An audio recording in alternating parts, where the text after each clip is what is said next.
You've been there. You send a message.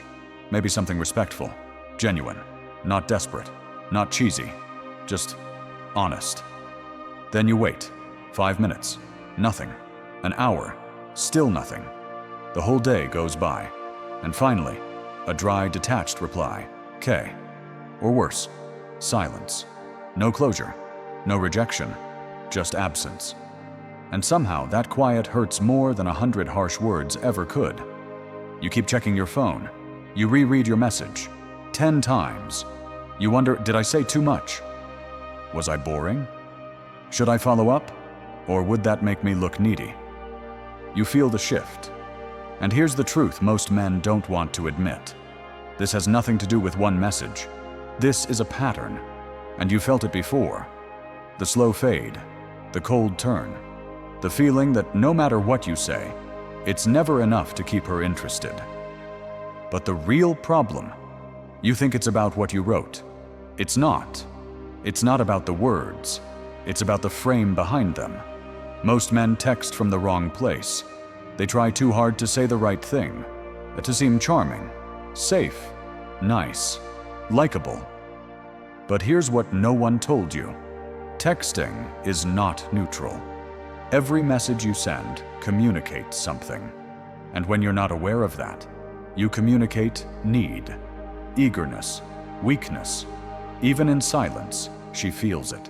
She feels when you're hoping for her reply more than you're owning your presence. She feels when you're performing instead of leading. She might not be able to explain it, but she senses it. And once she senses it, you become forgettable. The harder you try to do it right, the more invisible you become. But what if there's another way? What if the issue isn't what you're texting, but how you show up behind the words? What if the real game isn't about being liked, but about shifting the energy completely? A man who understands this doesn't need to say more. He just knows what to say, how to say it, and when to say nothing at all. He's not emotional bait. He's not desperate for a reply. He's not crafting every text to gain approval. He speaks with weight. And even his silence leaves an impression. This kind of man doesn't chase reactions. He creates them, naturally, calmly, without effort. And when he texts, she doesn't ghost. She leans in. She wants more, not because he's perfect, but because he's real, unbothered, intentional, and rare. In this video, you're going to learn exactly what makes that kind of presence felt. Through a screen, not through tricks, not with scripted lines, but with clarity, psychology, and masculine restraint. You'll see why most men get ignored, and why a few seem to capture attention without even trying. 3 small shifts, 1 massive difference. Let's begin. 1. Triggering her curiosity without trying too hard. Let's start with this question. Why do some men send the most perfect messages, kind, polite, well-written, and still get ignored? While others send just 1 line, and she's hooked. The answer isn't charm, it isn't cleverness, it's curiosity. If you understand this one principle, you'll instantly separate yourself from the 90% of men who get left on red. You see, curiosity isn't just a marketing tool. It's a psychological trigger hardwired into the human brain, hers and yours. When curiosity is activated, the mind can't let go. It needs resolution. It needs closure. It's why people binge-watch entire TV series in a weekend. Why we click on headlines like, "Top 5 signs she's thinking about you. Number 4 will surprise you." Because when there's a gap, a mystery, the mind can't stand still. It leans in. It wants to fill in the blanks. This same dynamic applies to texting, but almost no one uses it. Instead, most men send messages that kill curiosity before it even begins. They say things like, "Hey, hope you're having a nice day. How was your weekend? What are you up to tonight?" Now, there's nothing wrong with kindness, but if your goal is to ignite a spark, not just pass the time. These kinds of texts are emotionally dead on arrival. They provide too much, too fast. No gaps, no pull, no reason for her to lean in. They're polite and completely forgettable. Let's flip the dynamic. Imagine you sent her this instead. "You won't believe what just happened to me. You did something totally unexpected in my dream last night. I just realized something strange about you, and now I can't unsee it." Now suddenly, she's not just reading your message, she's inside it. She's wondering, guessing, creating images in her mind. That's the key, because now, the conversation isn't about how was your day, it's about her needing to know the rest. This is called opening a curiosity loop. You drop the beginning of a story and intentionally leave out the ending. You plant a seed, but don't water it all at once. And when it's done right, it does something powerful. It makes her chase the ending. It makes her invest. And that changes the entire dynamic of the conversation. But here's where most men go wrong, even when they start strong. Let's say she responds, "Wait, what happened?" Or, "What did I do in your dream?" Most guys spill the story right away. They rush to answer. They're too eager to please.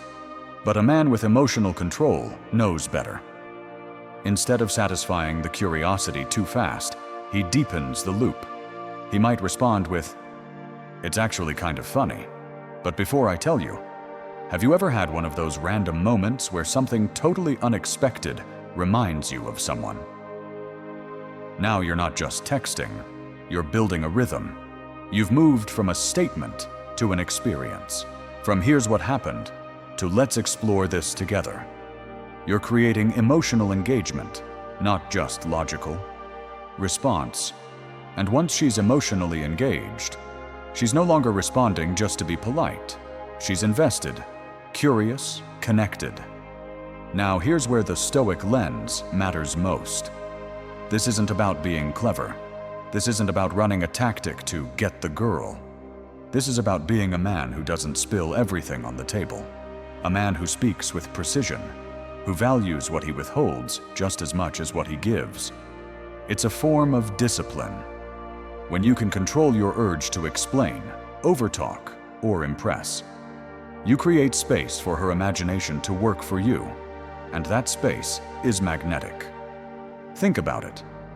In a world where everyone overshares, where people write paragraphs just to get a single response, the man who says just enough, the man who opens the door but doesn't shove her through it, that man becomes rare, mysterious, undeniably intriguing. Now let's be clear. Curiosity is not manipulation. This isn't about withholding truth or pretending to be mysterious just to gain attention. It's about intentional pacing. It's about leading the energy of the interaction rather than dumping everything all at once like most men do. It's about understanding the emotional tempo that makes a woman feel drawn, not overwhelmed. And here's the deeper truth. When you master the art of curiosity, you never run out of things to say, because you're not trying to come up with things. You're unfolding what's already there, layer by layer. That's the mark of a grounded man, a Stoic man. He doesn't need to flood the conversation with words. He doesn't need to explain every detail. His power lies in the restraint. He understands that silence, when used well, isn't a lack of value. It's a signal of strength. And women feel that, because at the end of the day, it's not just about the text. It's about how she feels after reading it. Does your message create an emotional gap she wants to close? Or does it close the door before she even wants to step inside? One draws her in. The other makes her forget you. So ask yourself, are you texting to get it over with? Or are you texting with presence? Are you giving her something to respond to, or something to feel? Because when you understand curiosity, you stop chasing replies. You start receiving them, naturally, effortlessly. Not because you played it right, but because you embodied something she rarely experiences.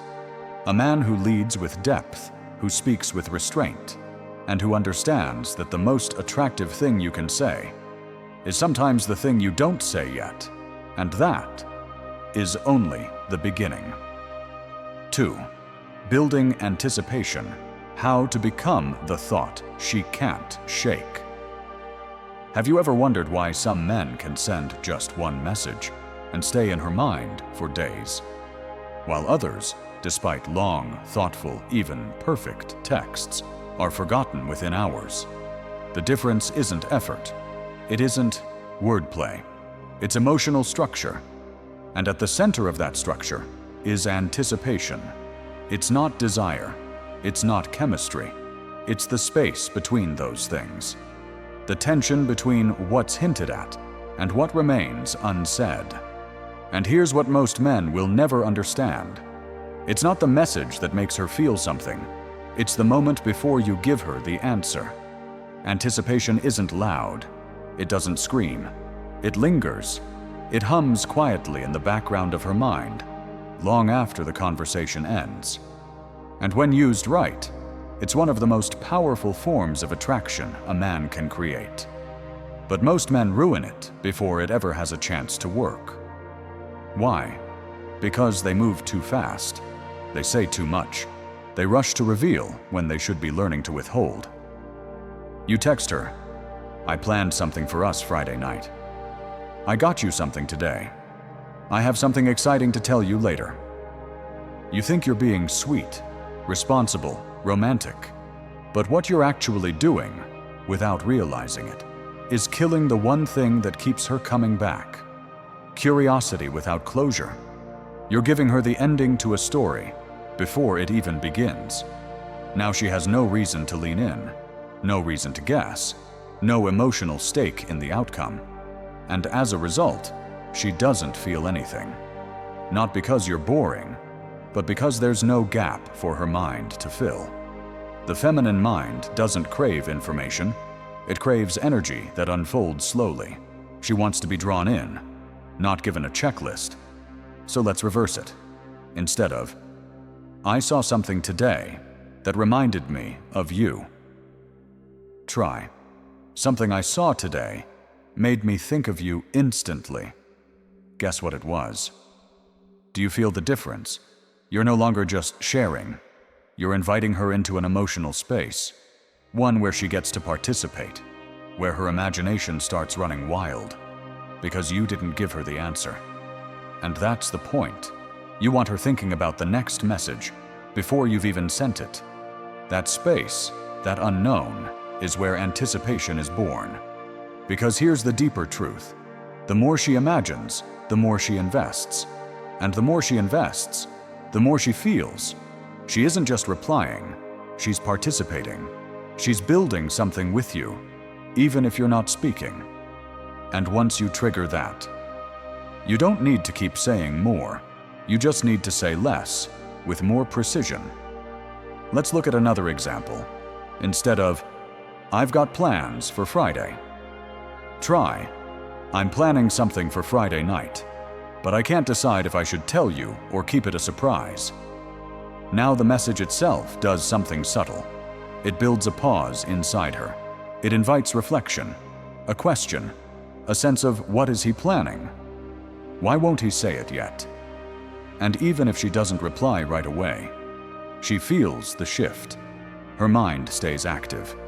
That's the emotional payoff of anticipation. It turns a short text into a mental echo, one that plays again and again while you remain silent. But here's what separates a man of presence from a man of need. You must be willing to sit in that silence. Because when she replies, "What is it? Tell me," just say it already. That's not resistance. That's attraction unfolding in real time. And most men destroy it by responding too quickly, by removing the mystery, by over-explaining. You don't have to. You shouldn't. You can say, "I could tell you, but I'd rather watch you try to guess first." Or, "I'll give you a hint, but just one."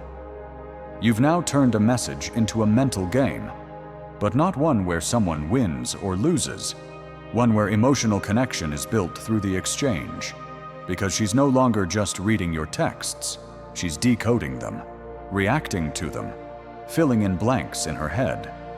And that experience, that's what makes you linger in her thoughts.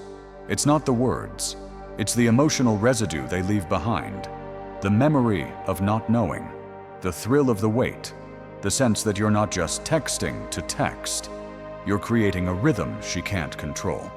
And that rhythm is everything. Now here's where the Stoic element becomes essential. You don't do this to manipulate. You don't do it to play games. You do it because you're in control, not of her, but of yourself. You don't need to fill every silence. You're not desperate to be understood. You're not throwing words at her, hoping one sticks. You're communicating from abundance, from clarity, from a place where you enjoy the experience, regardless of her response. That energy is rare, and rare energy is magnetic. It doesn't beg, it doesn't chase, it pulls. And it's that pull that changes everything. It's what turns a normal guy into someone she can't shake. So next time you want to share something, don't. Not right away. Drop the first spark. Let it catch. Let it breathe. And when she starts leaning in, don't meet her halfway. Lead her there. Slowly, calmly, intentionally. Because what you're doing isn't just texting. You're conducting a psychological rhythm, one that makes her wonder, then feel, then crave what hasn't been revealed yet. That's real attraction, not words, not emojis, not response speed, but emotional pacing. And the man who understands that, he doesn't fight for attention. He becomes the thought she can't ignore. 3.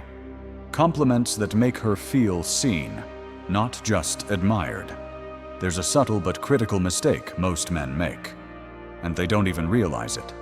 They believe, if I compliment her, she'll like me more. They think compliments are a tool, something that unlocks the door to her heart, a switch for attraction. Flip it on, and results will follow. But the truth is, a compliment doesn't create attraction. A compliment reveals who you truly are. Why are you saying it? What's driving those words? Are you complimenting because you genuinely see something valuable, or because you're hoping she'll notice you? Women don't judge compliments based on sweetness. They feel the energy underneath it. And if that energy says, I hope you'll like me if I say something nice, then no matter how polished your words are, they fall flat. Not because she's arrogant, not because she's unkind, but because it doesn't feel real. Or more accurately, it doesn't come from a man who's grounded in himself. Let's take a look at the most common compliments. You're beautiful. You're so sexy. That smile is stunning. Sounds nice. But the problem is, every guy says the exact same things. She hears it constantly, from strangers, from acquaintances, from guys who don't even know her last name but think flattery is the golden ticket. So what happens? Those words lose weight. They don't land. They blend into the noise. Worse, they make you predictable. You're not different. You're not memorable. You're not impactful. So what makes a compliment truly powerful? Not sweetness, not poetry, but depth of observation. It's not about saying something that makes her smile. It's about saying something that makes her pause and think, no one's ever noticed that about me before. That's not a compliment anymore. That's a recognition. Let's move from cliché to real, instead of, you look amazing. Try. I noticed how calm you stay when everyone else is on edge. You have this steady energy that keeps people grounded. Or, the way you speak your truth, without trying to dominate or offend. That balance is rare and powerful. Now the entire dynamic shifts. You're no longer trying to earn her favor. You become the man who sees what others miss. You're not trying to impress. You're simply reflecting what you've actually observed and deeply respect. And women, no matter how strong, crave to be seen at that level. But here's the most important part. You can't observe anyone that clearly if your mind is clouded by need. You can't notice something beautiful in someone else if you're too busy worrying what they think of you. To compliment well, you must be still inside, not needy, not rushed, not hunting for outcome. The Stoic man doesn't speak to win approval. He speaks because he genuinely recognizes value, and like all things of worth, timing matters. Even the most sincere compliment can fall flat when delivered at the wrong time. Don't speak just to avoid silence. Don't compliment 2 minutes after meeting her when there's no real connection yet. Don't flatter her to fill the void. Wait, listen, observe. And then, when she reveals something real, a core belief, a personal struggle, a silent strength, that's your moment. You say, you don't talk much about yourself, but the way you handled that situation says a lot. I respect that. No embellishment, no fluff, just truth. And you'll see. That moment doesn't pass by. It lingers.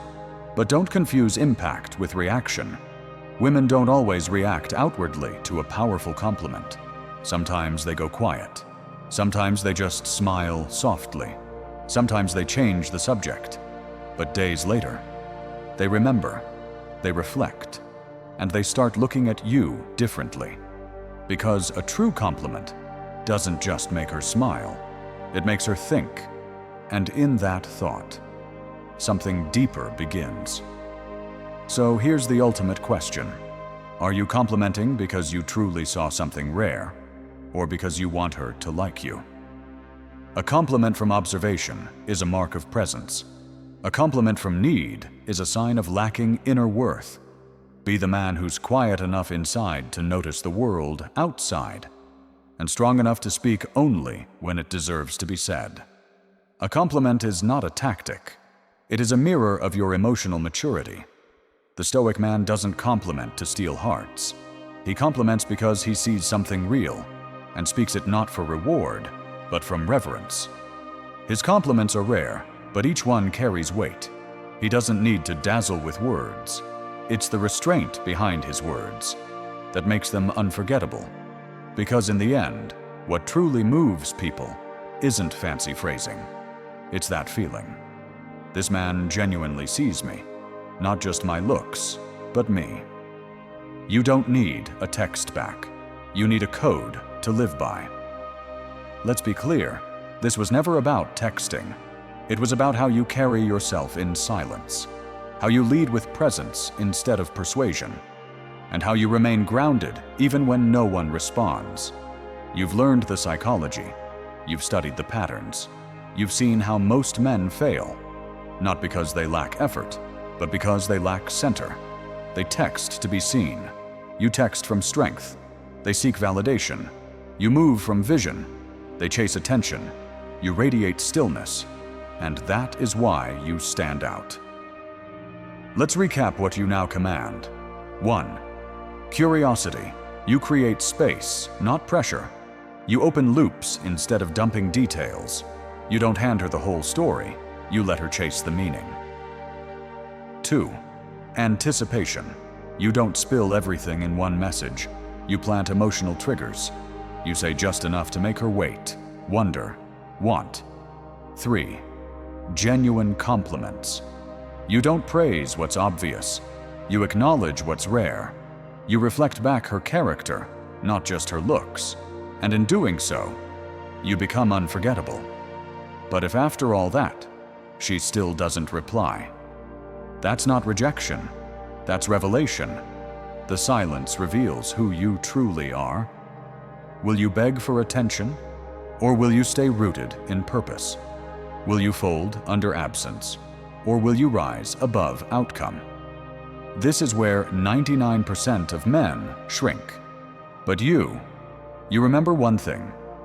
A Stoic man isn't waiting for the world to clap. He acts because it's who he is. You don't need one more emoji. You don't need a green dot or a double check mark. You need a standard, a philosophy, a path that's bigger than any one interaction. And that's what this channel is about. If this message hit you hard, good. It was meant to, because it's time you stop playing soft with your own potential. Hit subscribe to the Unshakable Stoic Path. This is where men come to build character, not just charisma. Drop a comment below.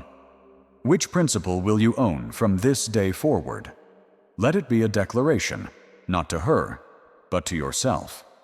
Remember, you don't chase attention. You become the man whose energy demands it, effortlessly. You don't ask for approval. You embody self-respect so clearly, it makes people question their own standard. And you never wait for a message.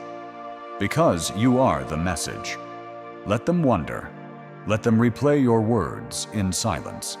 Let your calm presence haunt the chaos they choose. Because the truth is, you don't need more lines. You just need to live by one. Be the man they never forget. Because you never needed them to remember.